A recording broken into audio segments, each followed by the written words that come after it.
Boa tarde, galera, paz do Senhor. Vamos dar continuidade aqui à última aula. Estávamos falando sobre os atributos da natureza de Deus. Para que a aula não ficasse extensiva, pausamos, faremos agora a segunda parte dela, tá? Diz assim. Então, nós já vimos a infinita perfeição. Deus é a verdade, a fonte da verdade, e a verdade para sempre, ou a verdade eterna, tá? Vamos então agora para o quinto ponto do atributo da sua natureza, ok? Estamos falando do atributo da sua natureza. Ainda não são os atributos diretamente ou propriamente dito de Deus. É atributo da sua natureza. Você vai entender isso aqui daqui a pouco, tá? Falando agora então no ponto 5, Deus é fiel. Diz assim o texto na sua apostila, lê aí, acompanha ela. Não sei se você imprimiu ou está em PDF, mas acompanhe. Diz assim, ó. Essa qualidade que de modo absoluto caracteriza Deus é uma expressão da verdade que ele imutavelmente executa sem cessar. Olha isso, eu vou até grifar aqui. Se você não tiver imprimido, anote isso no seu caderno de estudo, não sei, para que você possa ter essa referência em você, tá? Essa qualidade que de modo absoluto caracteriza Deus é a expressão da verdade que ele imutavelmente executa sem cessar. Então, olha o que o texto já está dizendo. O texto já diz que ele executa essa expressão, essa verdade, essa característica sem cessar. Como assim, Richard? Deus é fiel. A fidelidade dele independe da minha fidelidade. Ele executa a fidelidade independente de eu ser fiel ou não. Ele executa e manifesta a fidelidade de forma contínua, de forma perpétua. Ele sempre será fiel a mim, mesmo que eu seja infiel a ele. Entenda algo. Dizer que Deus será fiel a você, independente da sua fidelidade a ele, não significa que ele vai aprovar todas as nossas condutas. Entenda. Significa que ele continua sendo fiel. O que é isso? Ele continua mantendo as promessas, ele continua sustentando a palavra dele, ele continua executando a misericórdia. Agora, para alcançarmos as promessas, para alcançarmos o que ele tem dito, aí é outra coisa. É como se ele não voltasse atrás com a palavra dele, ele continua fiel. Eu disse que faria e faço. Só que para alcançar a isso, eu preciso estar de acordo com ele, tá? Agora, a fidelidade dele para comigo independe da minha fidelidade para com ele. Olha o que o texto... isso está escrito no texto depois. A fidelidade de Deus nunca falha. Repetidamente, a Bíblia fala dessa sua fidelidade vinculada a várias experiências e necessidades do homem. Deus é fiel na sua chamada. 1 Coríntios, capítulo 1, verso 9. Leia aí depois, tá? É muito versículo, eu não vou ler nesta aula. É fiel quando o pecador atender, confessando o seu pecado. Então perceba, ele é fiel na chamada, ele é fiel quando o pecador se arrepende, é fiel para guardar, 2 Tessalonicenses capítulo 3, verso 3, é fiel ao sermos tentados, 1 Coríntios capítulo 10, verso 13, é fiel quanto às suas promessas, Hebreus capítulo 10, verso 23, as quais são sim e sim. 2 Coríntios capítulo 1, verso 18 ao 20. Ele também é fiel quando o crente padece. Percebe que, independente da situação, ele continua fiel. E a sua fidelidade chega até as mais altas nuvens, como disse o salmista no Salmo 36, verso 5, né? Ou seja, quando Jesus vier, graças a Deus por sua verdade e por sua fidelidade, A sua verdade é escudo e broquel, disse o salmista no Salmo 91, verso 4. Então perceba, essa é um outro atributo da sua natureza que você precisa carregar com você. O texto de um dos profetas menores vai dizer o seguinte: o meu povo padece por falta de conhecimento. Quando você lê o contexto, você percebe que o povo está sem conhecimento porque não tinha quem ensinasse. O sacerdote que era para ensinar não ensinava. Certo? Então, o que ele está dizendo? Quanto menos você conhecer sobre a minha pessoa, menos poder você tem para superar as dificuldades, para superar as adversidades, para superar as afrontas. Então, o que Deus aconselha em um outro texto, ele diz assim, ó: conhecei e permanecei em conhecer a Deus. O que é isso? Conheça a Deus hoje, mas continue conhecendo Ele amanhã. E depois de amanhã, conheça de novo. E depois, conheça de novo. E depois, conheça de novo. Pois Deus é insondável. Deus é inesgotável. Deus não se esgota de se revelar aos seus filhos de forma alguma. Nós nunca iremos conhecer a plenitude de Deus. É impossível conhecer Deus na sua totalidade plena, se é que me permita a redundância. Como já citei aqui, torno a dizer para vocês, nas palavras de Hernandes Dias Lopes, passaremos 1000 anos no céu e não iremos conhecer a Deus por completo. Passaremos 10.000 anos e não iremos conhecer a Deus por completo. Passaremos 100.000 anos e aí sim ainda não iremos conhecer a Deus por completo. Então Deus é inesgotável, é insondável, é infinito. Quanto mais se busca sobre Ele, mais nele se descobre. Então, quanto mais você sabe de Deus, mais força você tem para enfrentar as adversidades, as dificuldades, as lutas, as guerras, as pelejas, as afrontas. Você percebe que a gente fica fraco porque desacreditamos dele? Porque duvidamos da sua promessa? Porque não enxergamos a sua obra sendo construída ou não entendemos os seus caminhos? Só que eu acabei de mostrar para você, na aula passada e nessa aula, que ele continua fiel. Independente. Às vezes, nas nossas oscilações, nos nossos dias maus, porque ninguém acorda todo dia 100% com Deus. Ninguém acorda todo dia pegando o diabo pelo chifre, arrastando no asfalto, falando: eu sou o crente top, o vaso, o cheio de unção. Não. Tem dia que eu e você acordamos só pela misericórdia e pela graça. Tem dia que nos levantamos e não queremos nem cultuar a Deus, porque estamos fracos, debilitados, feridos. Só que, independente da minha oscilação, nós lemos aqui, e tem as referências bíblicas aí para você analisar em casa. Independente da minha posição para com ele continua fiel. Nós vimos na outra aula que o seu caminho é perfeito, sua obra é perfeita, ele é verdade, ele é fonte da verdade, a sua verdade é permanente ou eterna. Então, quando eu faço a junção de tudo isso, eu consigo enxergar que o Deus a quem eu sirvo não merece a minha dúvida, não merece a minha descredibilidade, não merece as minhas oscilações, mas mesmo quando tudo isso acontece, ele permanece fiel. Isso aqui já é para você glorificar pelo menos até o final do ano. Não tem como eu ter esse conhecimento de Deus e duvidar do que ele pode fazer por mim. Ou para mim, ou em mim, né? Então, tenha esse conhecimento, porque às vezes nós ouvimos falar: Deus é fiel, Deus é verdade, Deus é perfeito, mas não entendemos o seu conceito. E agora eu estou explicando para você os conceitos, te dando bases bíblicas para que você se baseie nela, tenha estrutura para sustentar as suas verdades. Sustente isso e você terá força para suportar.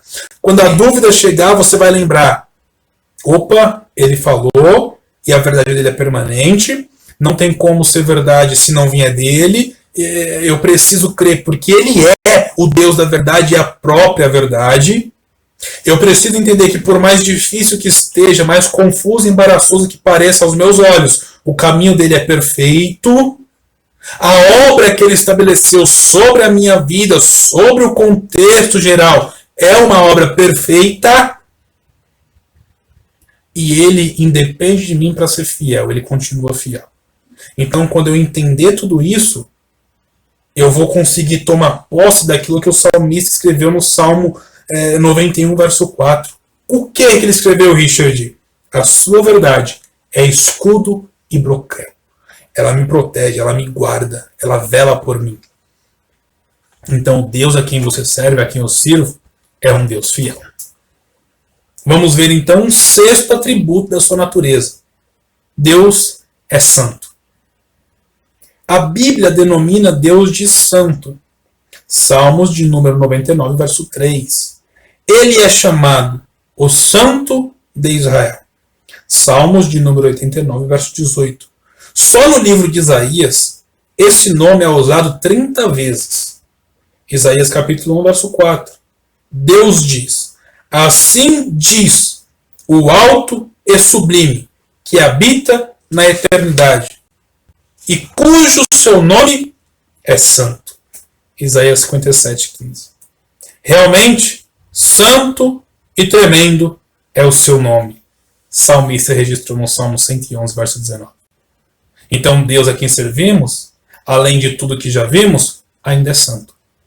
A expressão santo significa, em uma das suas vertentes, separado, consagrado.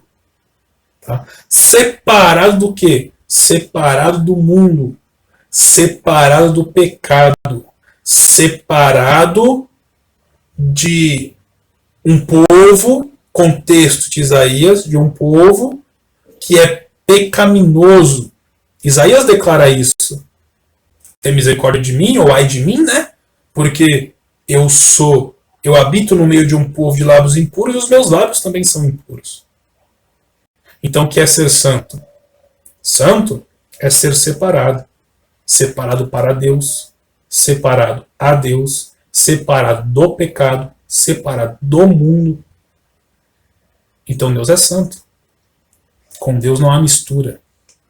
Deus não tem nele sombra de variações, ou seja, não tem coisas nele que mudam a pessoa que ele é. Quando o texto diz que Deus não tem sombra de variações, quer dizer que ele não está em constante metamorfose, em constante mudança. Ele não está melhorando quem ele já é. Você consegue entender isso? Não tem como Deus melhorar quem ele já é, porque nele não há sombra de variações. Nele não há mudança. Então, ele, o ser Deus, não muda, não melhora, não aperfeiçoa. Ele é pleno, ele é completo. Tá? Então, o Deus que você serve também é um Deus santo. Ponto 7. A Bíblia não somente diz que Deus ama os homens, mas que ele é o amor. Isto é, que o amor é a própria substância do eterno Deus. O seu amor é como um rio que emana dele, mesmo que a fonte perene desse sentimento. Assim, a Bíblia fala do Deus de amor, em 2 Coríntios capítulo 13, verso 11, e também do amor de Deus, em 2 Coríntios capítulo 13, verso 13. Não somente Deus é amor, toda a Trindade é uma expressão do amor divino. O amor do Filho, em Efésios capítulo 3, verso 19, e o amor do Espírito Santo, em Romanos capítulo 15, verso 30. Então perceba, Deus é o amor. Deus não vive no amor. O amor vive em Deus. Deus não vive na verdade. A verdade vive em Deus. Essa é a diferença. Nós conseguimos amar. Nós conseguimos dizer a verdade. Nós conseguimos viver no amor. Nós conseguimos viver na verdade. Mas Deus não. Porque Deus não vive na verdade. A verdade vive nele. Deus não vive no amor. O amor vive nele. Isso é substância do ser Deus. É substância da existência de Deus, do caráter de Deus. Ele é amor. E isso faz muito menção com os dois próximos atributos da sua natureza. os dois próximos atributos é a graça de Deus e a misericórdia de Deus. Então, o Deus de amor não é só o Deus Pai, mas também o Deus Filho e o Deus Espírito Santo. A Trindade manifesta o amor de Deus, porque ele é amor, o Filho é amor, o Espírito Santo é o amor. A graça, que é o próximo atributo, significa um favor imerecido de Deus. Na sua perfeita justiça, manifestou por intermédio do sacrifício do seu Filho, trazendo salvação a todos os homens. A Bíblia diz: por um só ato de justiça veio a graça sobre todos os homens para a justificação de vida. E ainda, onde o pecado abundou, superabundou a graça. A graça de Deus, pois, pelo seu dom inefável. Então perceba, a graça de Deus é um favor imerecido. A graça de Deus é algo manifesto para a humanidade, sem a humanidade merecer esse favor, essa manifestação. A graça de Deus, quando se estende, ela cobre a ira. Tem um autor, se eu não me engano, o nome dele é Alec Monter, eu estou procurando o livro aqui, eu acho que é Alec Monter, ele escreve o livro O Antigo Testamento, ou é Antigo Testamento, e ele vai dizer uma simbologia da graça. Ele vai dizer que a ira de Deus é como um tsunami, um turbilhão de ondas que vem para destruir. Isso é a ira. E o que é a graça de Deus? A graça de Deus é um cavaleiro branco, montado em seu cavalo branco, que vem cavalgando sobre as ondas. E enquanto ele anda sobre as ondas, ultrapassa ela e alcança os homens. Antes que a ira de Deus o alcance, a graça se manifesta, a graça protege, a graça cobre, a graça livra, a graça encobre contra os castigos, a perversidade dos homens. Por que isso? Porque se não fosse a graça, nós já teríamos sido consumidos. Não é só a misericórdia que nos salva. Na verdade, a misericórdia ela está muito mais ligada à longanimidade de Deus. A graça está ligada à benignidade de Deus. A longanimidade está ligada à misericórdia. A benignidade está ligada à graça. Por isso que o texto diz que ele é um Deus longânimo. Também diz que ele é um Deus benigno. Porque ele é um Deus de graça e um Deus de misericórdia. Só que a graça é a bondade manifesta. A graça é a manifestação do perdão. A longanimidade está muito ligado ao tempo de irar-se. Lembra do conselho que ele deixou registrado? Seja tardio em irar-se, mas sempre pronto para ouvir. Deus é assim. Deus pede para que nós imitemos a Ele. Deus pede para que nós sejamos um reflexo dele na terra. Nós é que não entendemos isso. Nós é que temos dificuldade de administrar esses pedidos dele. Mas tudo que ele quer é que nós sejamos um espelho dele. A graça é um dom de Deus. É como se fosse um pedaço tirado dele e colocado em nós. Isso é graça. Ele, na misericórdia, que nós vamos tratar agora também, eu vou até ler para a gente já fazer uma síntese geral. Deus é chamado o Pai das misericórdias. 2 Coríntios capítulo 1, verso 3. E a Bíblia diz que ele é riquíssimo em misericórdias. Efésios capítulo 2, verso 4. A misericórdia que ele mostra, perdoando o pecador, é concedido pelo mérito de Jesus Cristo. Tito, capítulo 3, verso 5, 1 Pedro, capítulo 1, verso 3. Pelo seu amor, ele se mostra longânimo. Olha aí. 1 de Pedro, capítulo 3, verso 20. Esperando com paciência que o pecador aceite o seu convite. Romanos, capítulo 2, verso 4. Então entenda. A misericórdia e a graça, elas andam juntas. mas não paralelas. Minha concepção, tá? Elas andam juntas, mas não paralelas.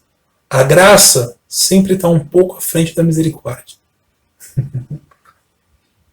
Porque a misericórdia, como nós lemos aqui, ela está ligada à longanimidade através do amor. Pelo fato de Deus amar, ou pelo fato de Deus ser amor e manifestar esse amor, ele tem a junção da misericórdia que faz com que a ira dele seja tardia. Não quer dizer que a ira dele não chegue. Quer dizer que a ira dele é tardia. Ele é tardio em irar-se.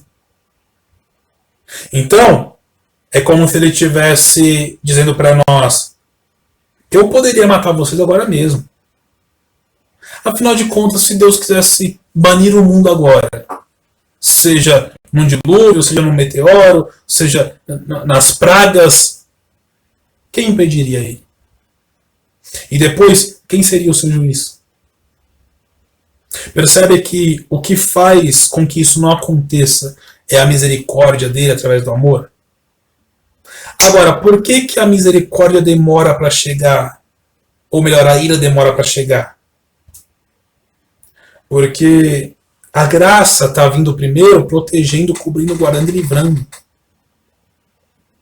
Então, enquanto a graça vem protegendo, cobrindo, guardando e livrando, a misericórdia dele, porque misericórdia está ligado à miséria do coração do próximo, a palavra misericórdia é colocar o meu coração na miséria do outro. Olha o que Deus faz. Ele coloca o coração dele na nossa miséria. É como se ele dissesse: a minha ira não vai se manifestar agora porque eu estou colocando o meu coração na sua miséria. E eu sei o porquê você está fazendo isso. Eu sei o porquê você está praticando isso. Eu sei o porquê você está vivenciando esses momentos. Eu sei o porquê da sua rebeldia, da sua ignorância, das suas dificuldades, das suas afrontas. Eu sei, eu estou colocando o meu coração na sua miséria. Só que é profundo demais. O que Deus é capaz de fazer por amor à humanidade. O que Deus é capaz de fazer por amor à humanidade. Você quer ver um texto que é rico, explícito na misericórdia e na graça de Deus? É Gênesis. É Gênesis. Eu vou fazer essa aplicação e a gente encerra mais essa aula, tá? Gênesis capítulo 3. Localiza aí Gênesis capítulo 3. Olha o que diz o texto de Gênesis capítulo número 3.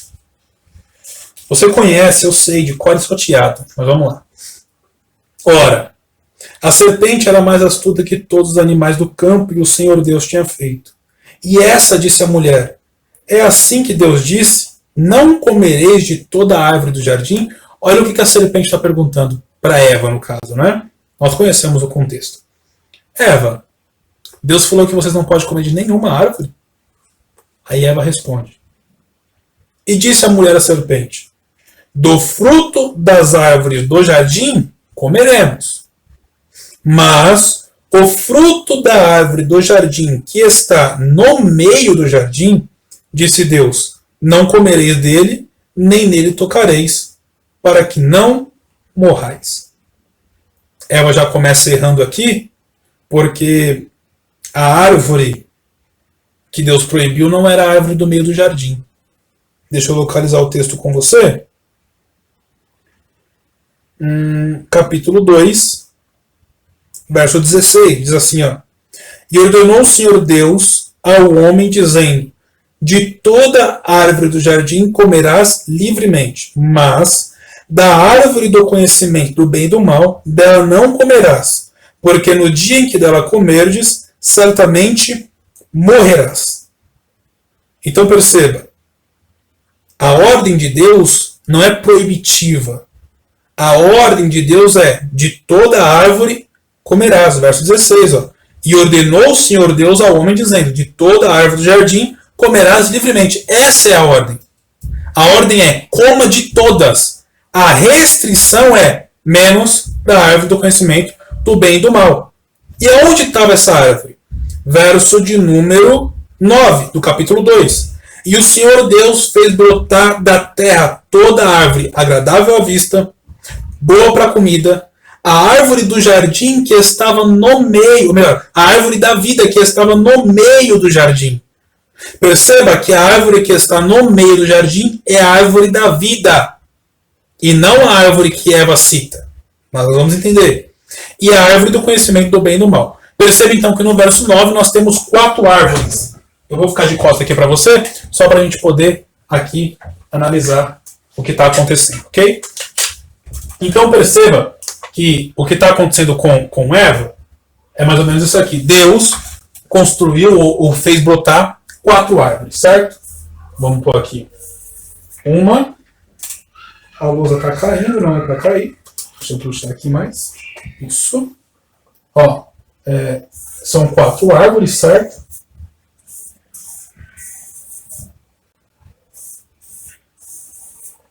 Então, Deus construiu ou fez brotar 4 árvores. Vamos repetir aqui, ó. Verso 9.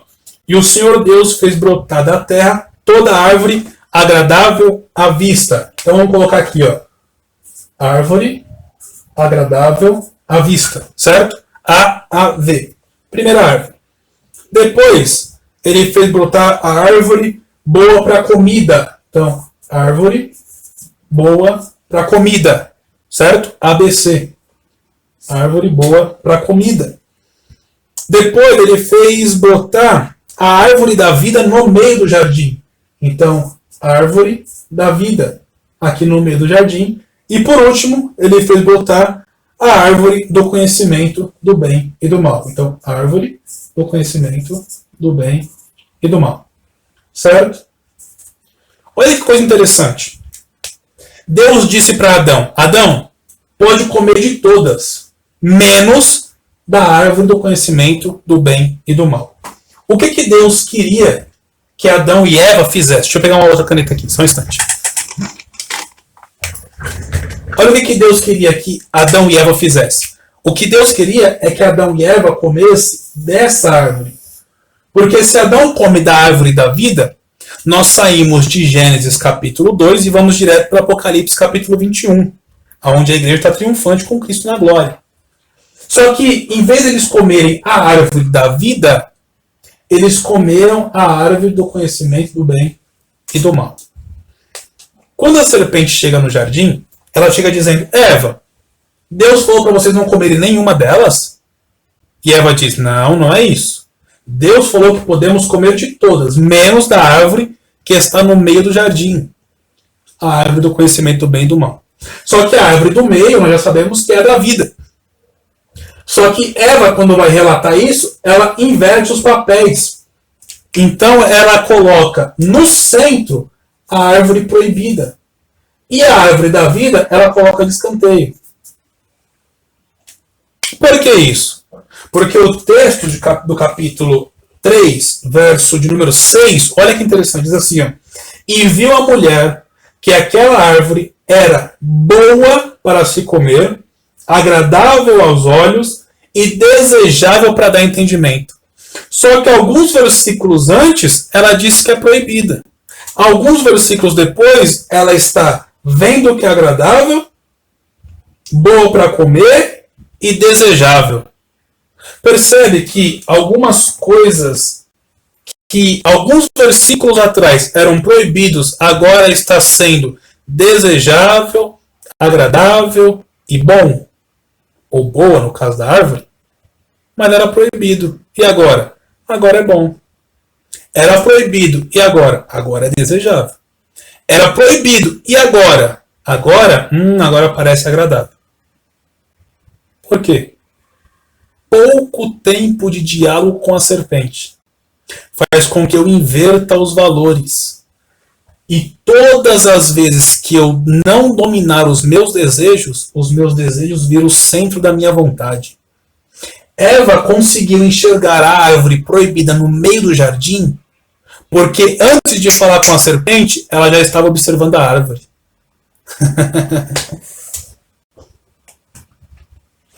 Então, quando eu não domino os meus desejos viram o centro da minha vontade. Só que o centro da minha vontade, se não estiver alinhado com a vontade de Deus, faz eu perder o que Deus prometeu para mim. O que Deus prometeu? Como a de todas. Percebe que quando a serpente aparece, ela aparece apresentando um Deus proibitivo. Ela chega dizendo o seguinte: Deus falou para não comer de nenhuma, porque é assim. Eu só consigo enxergar o Deus da forma que me apresentam Deus. Ok? Por que Satanás, incorporado na serpente, aparece perante Eva apresentando um Deus proibitivo? Porque no céu, quando ele quis assentar o seu trono acima do Senhor, Deus o proibiu. Então, para Satanás, ele enxerga Deus como um Deus proibitivo. Mas Deus só vai proibir a árvore do bem e do mal depois de entregar 3. Como que eu posso falar que Deus é um Deus proibitivo se antes de proibir uma, ele me deu 3? Então, o Deus que eu sirvo não é um Deus proibitivo. É um Deus abençoador. Só que toda a bênção de Deus é condicionada à obediência. Eu só consigo ter a bênção plena se eu tiver a obediência também. Senão não é possível. Agora, olha que coisa interessante. Quando você para para observar o que Deus proibiu, você percebe que Deus proibiu o que ele já deu. Quer ver comigo? Ó, a árvore, percebe que a primeira árvore tem 3 letras. A, V. A segunda árvore, A, V. A terceira árvore, A, B, C. A quarta árvore tem as mesmas letras. Ó. Aqui contém o A. Então, a árvore que Deus proibiu tem o A. Então, a árvore que ele deu também tem o A, também tem o A e também tem o A. A árvore que Deus proibiu tem o C. E a árvore que ele deu também tem o C. A árvore que ele proibiu tem o B. A árvore que ele deu também tem o B. Agora perceba que a árvore que ele proibiu tem um M. Porque esse M é do conhecimento do bem e do mal. E esse mal aqui, que Deus proíbe, é o que ele não quer que aconteça conosco. Em vez do mal, o que Deus ofereceu? O V. Que significa a vida. O homem, Adão e Eva, no caso ali, o homem, a humanidade, preferiu trocar a vida que Deus ofereceu pelo mal. O homem abriu mão do que Deus tinha dado para aceitar ou para abraçar o que ele tinha restringido. Perceba que toda restrição que Deus faz em nossa vida não é para nos causar malefícios, mas sim benefícios. Os limites que Deus impõe sobre nós não são limites que nos causarão dores, são limites que nos traz vida. Quando nós rompemos os limites de Deus, nós abrimos mão da vida que Ele tem para nós e abraçamos o mal que Ele não quer que nós vivamos. A questão é que nós estamos trocando a vida que Ele tem para nós pelo mal. O que Ele proibiu aqui, gente, Ele já entregou aqui, ó. Eu poderia fazer muitas outras aplicações. Aqui tem dízimo, aqui tem oferta, aqui tem obediência, aqui tem limites. Mas eu quero tratar com você da misericórdia.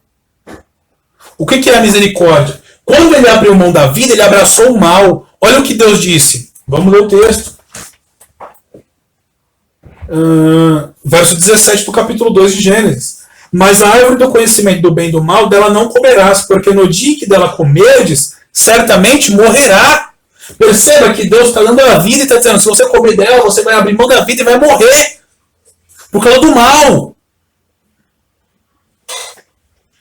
Aí o texto vai dizer, no capítulo 3 agora, para a gente encerrar essa aula falando sobre misericórdia de Deus. Verso de número 7.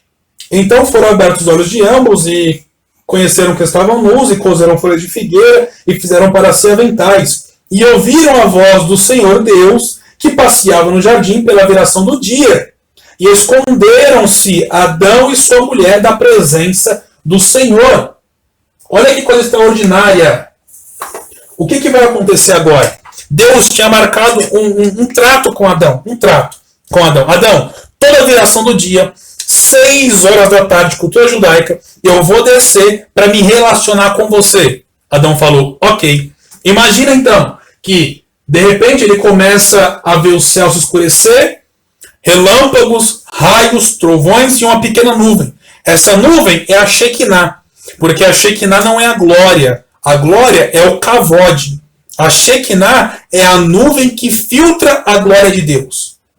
Ok? Então tá vindo, ele vê raios, relâmpagos e trovões, ele entende, Deus está chegando, ele para o trabalho braçal que ele está fazendo aqui no campo, ele para o trabalho do campo, independente de qual seja, qual você acreditar que seja, ele para o trabalho e se dedica ao relacionamento com Deus.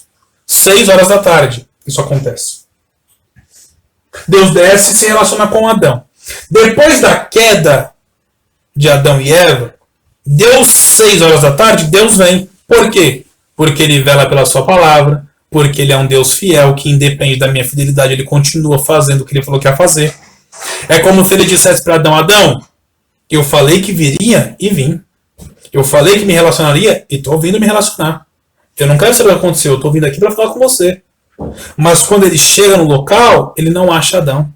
Porque o que acontece é o seguinte. Adão,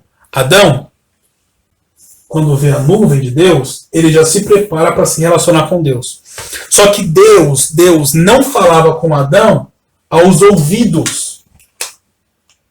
Deus não falava com Adão aos ouvidos. Deus falava com Adão no espírito. Então, quando Deus descia para falar com Adão no Jardim do Éden, ele não descia de forma física, materializada, para falar aos ouvidos de Adão. Quando ele descia do céu, ele descia dentro do espírito de Adão. E no espírito eles se comunicavam. No espírito eles mantinham contato. No espírito eles se relacionavam. No espírito. No espírito. É por isso que o texto vai dizer o seguinte, ó. Vamos ler aqui o texto novamente. Verso 8 do capítulo 3. E ouviram a voz do Senhor, que passeava no jardim pela viração do dia, e esconderam-se Adão e sua mulher da presença do Senhor entre as árvores do jardim. Verso 9. E chamou o Senhor Deus a Adão e disse, onde estás? Olha a resposta dele no verso 10. E ele disse, ouvi a tua voz soar no jardim e temi. Espera aí. Por que Adão teme quando ouve a voz de Deus? Porque Adão nunca tinha escutado a voz de Deus. Adão nunca tinha escutado a voz de Deus de forma audível. Porque quando Deus descia, sempre descia do céu para o Espírito. Do céu para o Espírito. Deus não descia de forma audível. Ele passeava com Adão dentro do Espírito de Adão. É por isso que você vai entender a pergunta do verso 9. Porque quando Deus desce, ele pergunta, Adão, aonde estás? O homem é composto de corpo, alma e espírito, certo?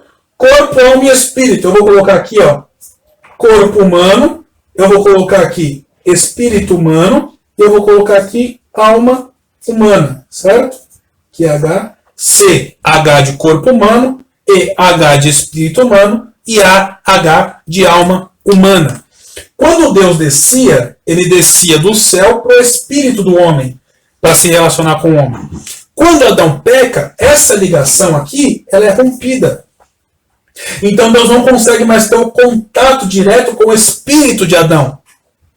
É por isso que no verso 9 ele pergunta, Adão, aonde estás? Como que Deus vai perguntar aonde Adão estás, se o Deus que nós servimos é um Deus onisciente, onipresente e onipotente? Tudo sabe, tudo vê, está presente em todos os lugares e tudo pode. Não faz sentido, não faz nexo. Ele não quer saber aonde Adão está, fisicamente falando. Porque fisicamente falando, ele sabe que Adão está atrás de uma das árvores, ou uma das moitas, o que você quiser escolher. O que Deus está perguntando para Adão é aonde ele está dentro dele mesmo. Adão, eu desci para me conectar no teu espírito, mas eu não estou conseguindo. Porque eu estou te procurando no espírito e você não está. Então a pergunta dele, aonde estás? É porque Deus quer que Adão se encontre. Adão, entre o seu corpo, a sua alma e o seu espírito, em que lugar você se perdeu? Em que lugar a sua harmonia foi quebrada? No seu corpo, na sua alma ou no seu espírito? Porque no seu corpo, o corpo está ligado ao mundo físico.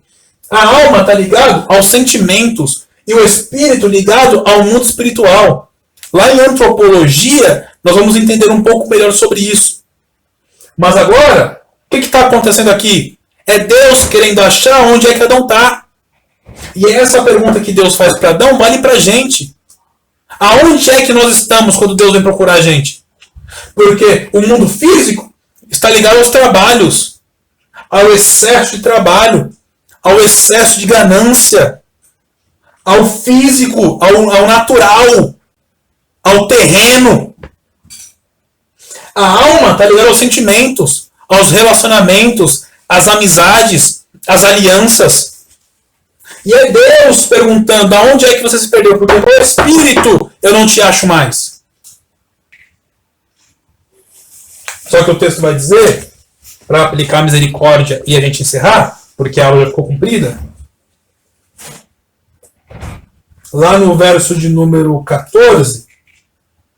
15, no verso 15, diz assim, ó, e porém inimizade entre ti e a mulher, Deus falando para a serpente, e entre a tua semente e a semente dela, esta te ferirá a cabeça, tu lhe ferirá o calcanhar. E a mulher disse, multiplicarei grandemente a dor e a tua conceição com dores dará luz a filhos. E teu desejo será para teu marido, e ele te dominará.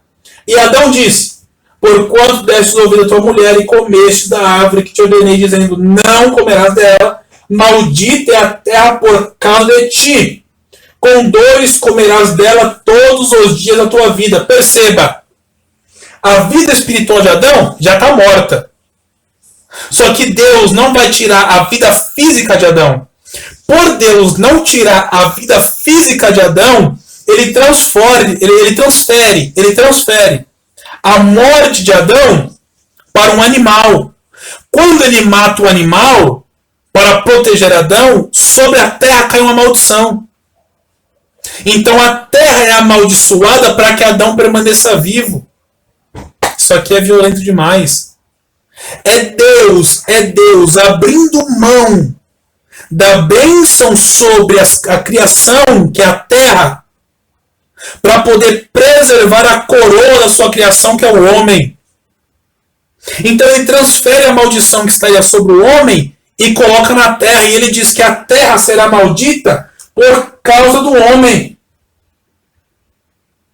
Verso 18, ó. E espinhos e cardos também te produzirá, e comerás a erva do campo. A terra só passa a produzir espinhos e cardos depois da queda. Antes da queda não tinha espinho. O espinho e os cardos é maldição para a terra. Os espinhos que nascem trazem dores na terra. A terra vai sentir dores para que Adão permaneça vivo. Você consegue enxergar o que Deus está fazendo por nós? É a misericórdia. É a misericórdia. Está escrito aqui, ó. No suor do teu rosto comerás o teu pão até que te tornes a terra, porque dela foste tomado, quanto és pó e para o pó tornarás. E chamou Adão o nome da sua mulher Eva, porquanto era mãe de todos os viventes. E fez o Senhor Deus a Adão e a sua mulher túnicas de pele e os vestiu.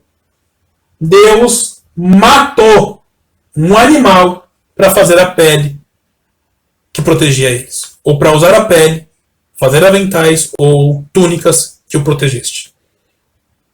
Por que isso? Por que Deus faz túnica aqui?